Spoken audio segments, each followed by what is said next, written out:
మల్కాగిరి స్వామి, వేణుగోపాలన్న స్వామి వచ్చుడు స్వామి. నేను చూడండి లోపల పోయినా జన్మన్ గురుస్వాములు ఎవరేమనుకోదు, నేను చూడలేదు. జై శ్రీరామ్. స్వామి అన్నదానం వచ్చినందుకు మన స్వాములందరికీ ఎంతో ఆనందం, ఎంతో సంతోషం. జయన్మాన్ స్వామి.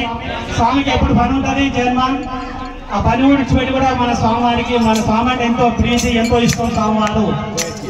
మన స్వామి గురుస్వామి దుర్గాప్రసాద్ స్వామి దగ్గర స్వామి ఉంటాడు. స్వామి జయన్మాన్.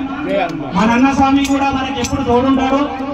మనమందరము కలిసికట్టుగా ఒకే మాట, ఒకటే మాట, రామనామమే లడ్డంట, తినేవారికే తీపంట.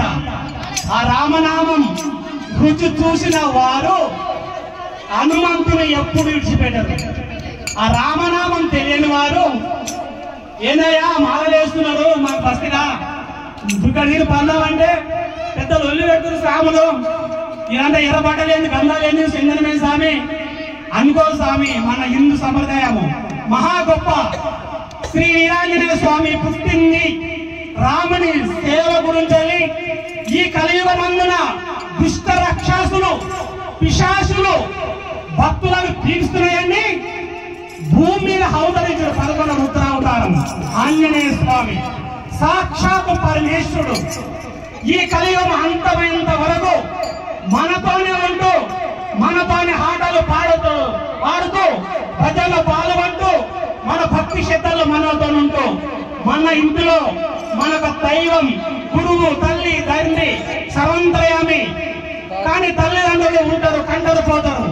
కానీ కలియుగంలో ఎల్లప్పుడూ నిలిచేది వీరాంజనేయ స్వామి ఒకడే. అందరికీ, సృష్టికి, జగతికి 14 లోకాలకు అధిపతి శ్రీరామచంద్రమూర్తి. ఆ రామచంద్రమూర్తికి దాసు అయిన వీరాంజనేయ స్వామి మనకి ఎల్లప్పుడూ మనకు మన కుటుంబాలకు, మన భారతదేశానికి, మన గ్రామాలలో ఉన్న గురువులకు, సాధు సన్యాసులు, యోగులు, ఋషులు, హక్కులకు మహావీరుడు ఆంజనేయ స్వామి ఎల్లప్పుడూ మనకు తోడు ఉంటాడని మనం చేసుకుంటాం. స్వామి జై శ్రీరామ్.